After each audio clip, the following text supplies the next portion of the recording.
Well, hello, friends. Seems as if I have a bizarre little bit of technical difficulty where I was playing two copies of the same thing, strangely enough. There we go. Well, hello, friends. Seems as if I have a bizarre little bit of technical difficulty. Okay, hold on. Where I was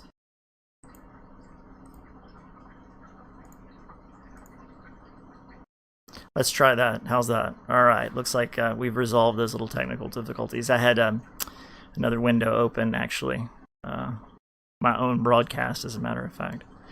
That's where that little reverb was coming from. Okay, now I'm going to get right down to business because I'm going to have to take an intermission at 2 o'clock. And we will continue, but today's AGR is going to be a little bit long because there is a vast conspiracy, and I'm going to try and put it all together as succinctly as possible. Try and keep everybody kind of cool because a lot of frustration comes from not understanding the situation, or perhaps not understanding that really there's nothing new under the sun. It's all been done before.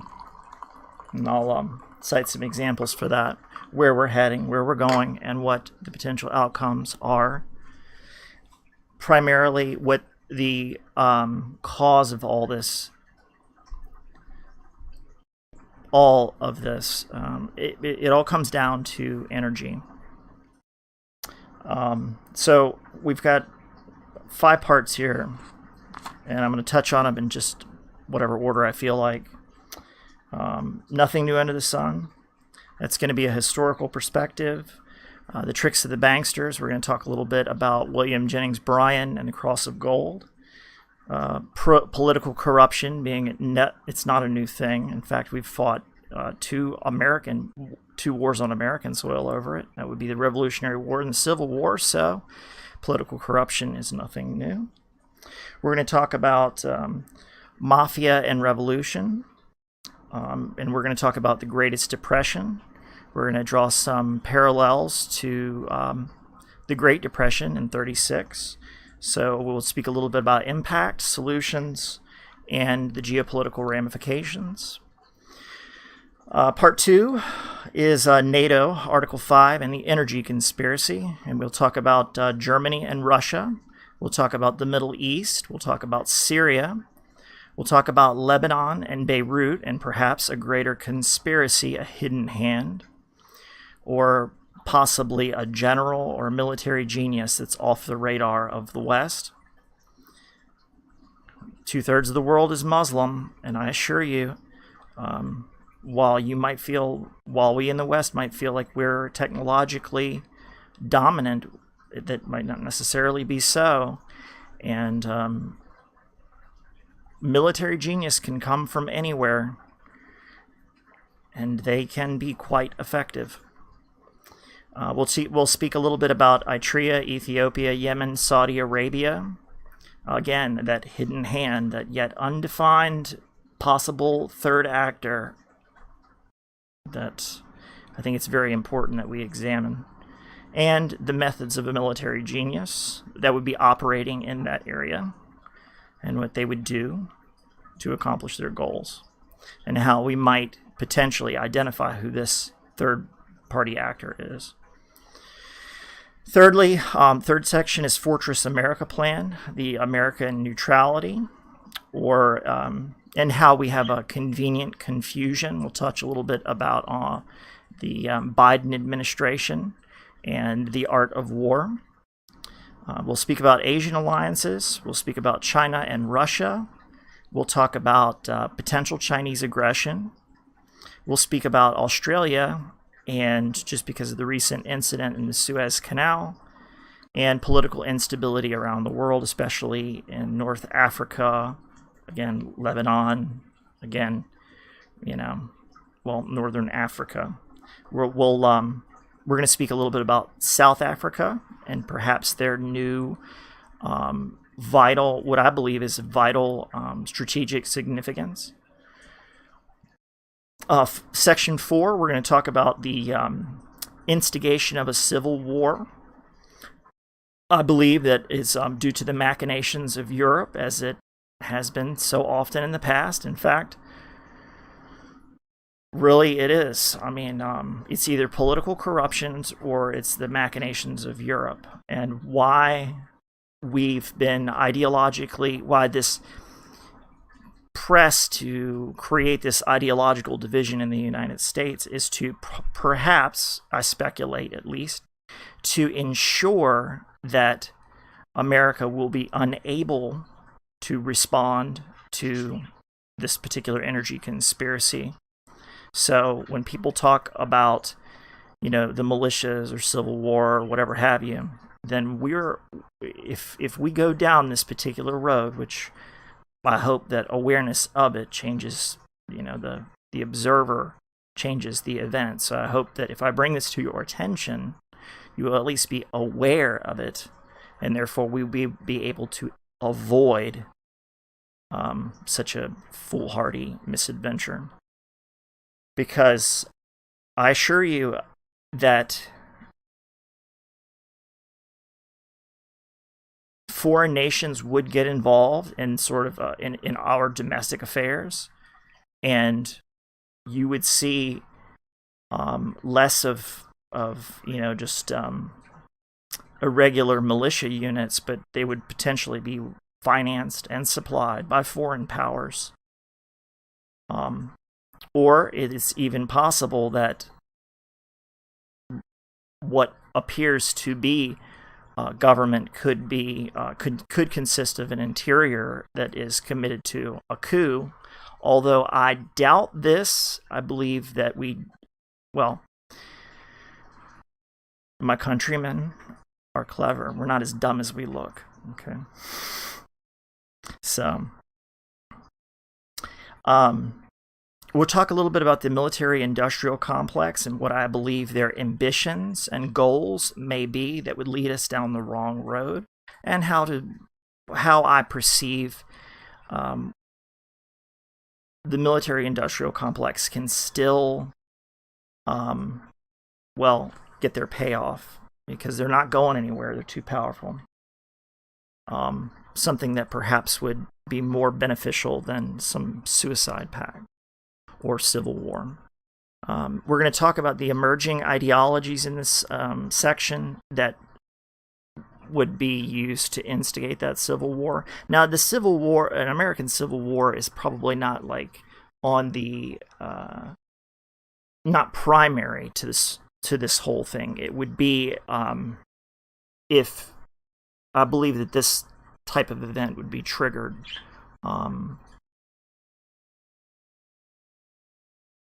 if we took a more aggressive posture in other people's affairs. But I'll elaborate a little bit on that a little bit later. We'll talk about the engineered distrust, which the engineered distrust is basically, I want to point out that in the circles of the powers that be, before the think tanks, anybody else that makes a decision, long before anything is ever instituted, any particular plan is ever instituted, you can assure that no matter what happens, that they win. So they create the game, and you just play in it if you get suckered into it. And so this is what my warning is about. But how the engineered distrust, essentially a preemptive strike against authoritarianism with the COVID thing might have been a good thing, and may institute reforms because of the division of trust between the perceived authority figures in virtually every government around the world due to the COVID thing. So, you kind of look at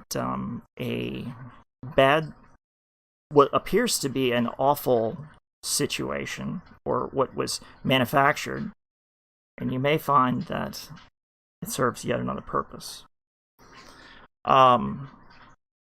We'll talk about how that conflict is determined before it's fought, how to secure America,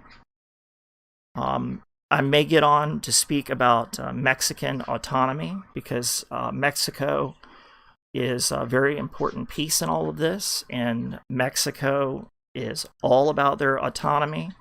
For a smaller state, especially with a superpower like the United States to its north, Mexico handles its diplomatic affairs incredibly well, very adept for, well, being Mexico, quite frankly. And they have struggled to maintain their autonomy, and they are absolutely committed to their autonomy, and I am committed to an autonomous Mexico.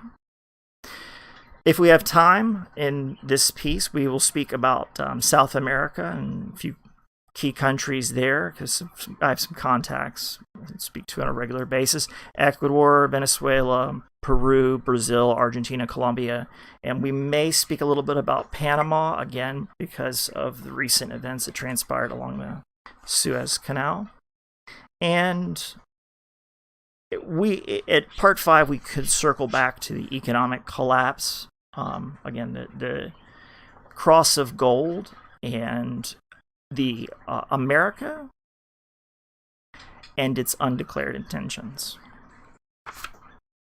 So, now that we have the outline, about 15 minutes away from when I need to take a brief intermission. Feel free to join in the chat and stop me at any time. I think a good place to start is we're going to go ahead and look at NATO, Article 5, and what this energy thing is all about, and then we're going to probably circle back to the nothing new under the sun and speak of domestic issues. So I'm going to share it with you here. A global picture. And let's see if we can piece some of this together. All right. Now right here, we're looking at what could potentially be a Russian armored thrust into this area, Kharkiv. We know that the Russians have seized a little piece of Crimea, which is here. And there's a bridge that leads across. Now, Crimea is, they all speak Russian, so they're more ethnically Russian than they are ethnically and culturally Russian than they are Ukrainian, which is why it made it such a ripe target. Number 2, it's one of the few warm water ports that the Russians have, and that will not be something that they surrender. And if they could, I'm certain that they'd want to snatch more warm water ports. Okay. Now, here's that bridge we're talking about here.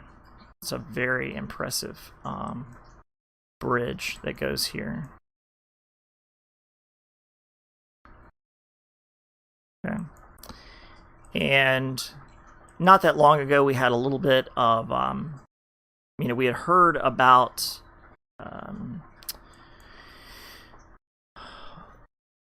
possibly a nuclear armed submarine here in the Black Sea and the Sea of Azov. But Russian air cover is going to be so good in this area, they're not going to be able to do anything with it. It's not going to happen. Okay. All right. And then we have down here, we have Turkey. Of course, we have the old seat of the Istanbul, or formerly Constantinople. So from the split of the Christian Church between the Eastern Orthodox and the Rome, which we may speak a little bit about later, but there have been so many fractures in the Christian Church throughout history, throughout Europe, and that's really not the point today, except to reinforce the point that Christian nations will not go to war with each other. I'm making this very clear. I'm gonna make it clear with my face so you can see my eyes when I say it. Christian nations, we are not going to war with each other. We got bigger fish to fry. Russians are a Christian nation.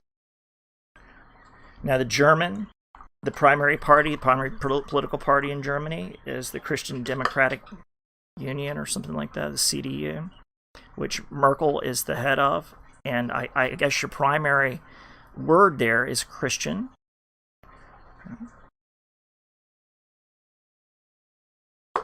In America, we've seen as people have been hungry to fill their souls, and I know this especially, I speak from experience, have started to turn, maybe not necessarily to the churches, which we've seen have not been able to be trusted, because as we found throughout the Midwest, as we found,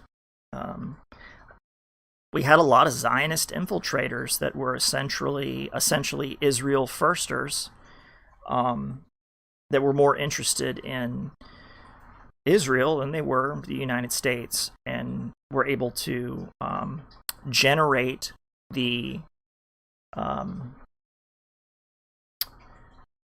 what is essentially, in my opinion, anti-Christian, which is to go to war, because Jesus was a man of peace. He didn't take any crap, and he basically tell it right to your face.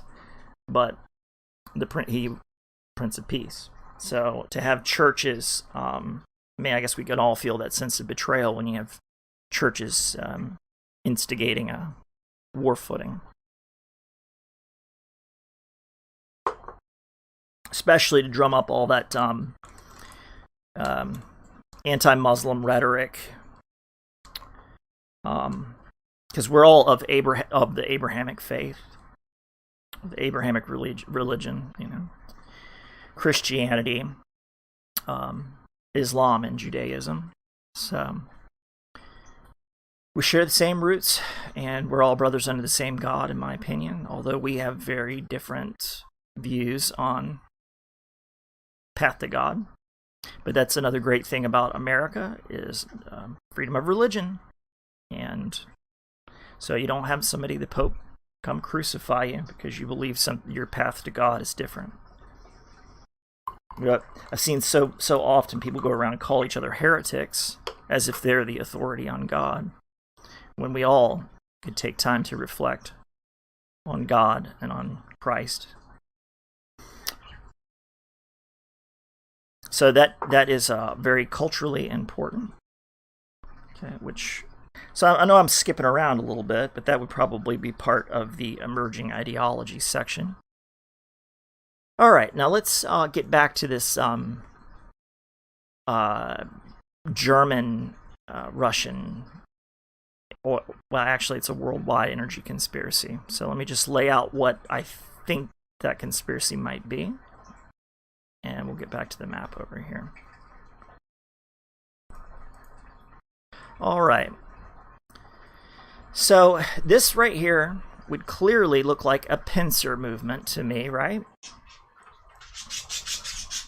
You've got Kharkiv to the north, and you've got Crimea to the south. Certainly looks like a pincer movement to me. Now, what do the Russians want? Well, the Russians have got to want the same thing the Germans want. This pipeline, the Nord Stream. I put Nordstrom here. That's a misspelling, so...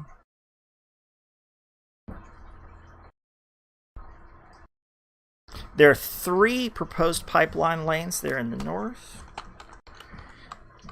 I believe if we research it, we could create a little map and we can find out exactly where those 3 pipelines want to run across. Because it has always been a German ambition to secure Russian resources that would be on the other side of the old Stalingrad. The oil fields. The Russian oil fields.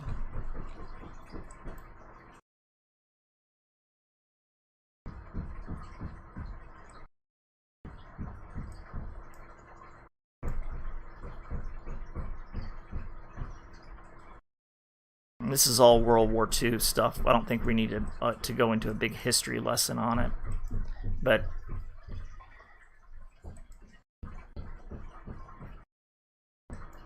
I think they're called the Caspian oil fields or something like that. So they're going to want that pipeline. Russia is clearly the world's biggest oil producing and oil refiner in the world. So fuel for them is not an issue. But for the industrial machine of Germany,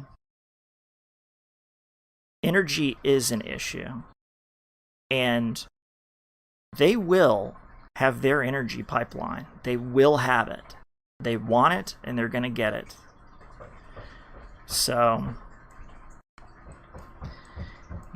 I think the other proposed pipelines were supposed to go through North Africa and the Middle East, which, and it's hard to tell like what side of the conspiracy this is on. Now, were we in Iraq to secure it? Or were we in Iraq to destabilize it? Were we in Syria to secure it? Did Syria make a deal that said, yeah, we'll have the pipelines go through Syria, through Israel, to supply Europe with energy? And then through Turkey, perhaps, from North Africa. Now this is going to be the second little piece we speak about down here too, Yemen, and what we've got going on down here in Ethiopia and Eritrea. Now, if you want a good source for this, I'll leave a link. Well, actually, I'll put it in right now in the live chat. Military and Foreign Affairs Network.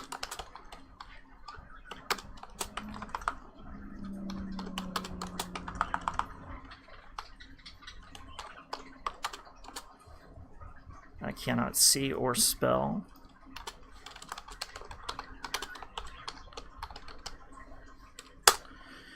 And the voice, hosted by the Voice of Reason, and that'll give you a little bit better. So I don't have to, reinvent the wheel and explain it all. Now, if I have to take this intermission, I do have to take this intermission here at 2 o'clock, for which I apologize, but I will return very briefly. So I will pick up this live stream hopefully about 2:15. It's been Hank for part 1, Pajama Scholar.